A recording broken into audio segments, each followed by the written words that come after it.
Recipe নিয়ে চলে আসলাম তোমাদের সামনে। আজকে দেখাবো চিংড়ি মাছের মালাইকারি। এদিকে আমি কড়াইটা বসিয়ে নিয়েছি, কড়াইটা গরম হতে থাকুক, ততক্ষণ দেখাচ্ছি আমি। এদিকে দেখো বড় বড় বাগদা চিংড়ি এনেছে, কেটে ধুয়ে রেডি করে রেখেছি। আর এদিকে সর্ষে পোস্ত পেস্ট করে রেখেছি। আর এদিকে নারকেল চিপে দুধ বের করে রেখেছি। এদিকে কড়াইটা গরম হয়ে গেছে, এবার সর্ষের তেল দিয়ে দিলাম। এদিকে আমার তেলটা গরম হয়ে গেছে, এবার ফোড়ন একটু কালো জিরে দিয়ে দেবো।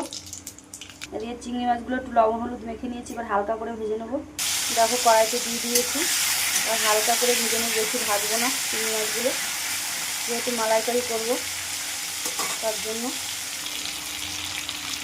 এবার হালকা একটু লবণ দিয়ে দিলাম, আর ছেঁকে রাখা দুধটা দিয়ে দিচ্ছি, আর পেস্ট করা সর্ষে পেস্টটা দিয়ে দিলাম ছেঁকে। এবার ভালো করে ফুটিয়ে নেব। এদিকে দেখো আমার মালাইকারিটা হয়ে গেছে। আমি হলুদ দিইনি, কিন্তু মাছে যা হলুদ মেখে নিয়েছিলাম সেটুকুনি দিয়েছি। দেখো হয়ে গেছে, কত সুন্দর কালার চলে এসেছে। আমার রেসিপি ভালো লাগলে তোমরা একটু লাইক কমেন্ট সাবস্ক্রাইব করবে। আমি আমার মতো করে দেখালাম, তোমরা অন্যভাবেও করতে পারো। এখন নামিয়ে দেবো।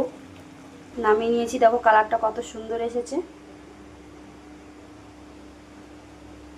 তাহলে আজকে রেসিপি তোমাদের দেখিয়ে দিলাম, অবশ্যই সাবস্ক্রাইব করবে।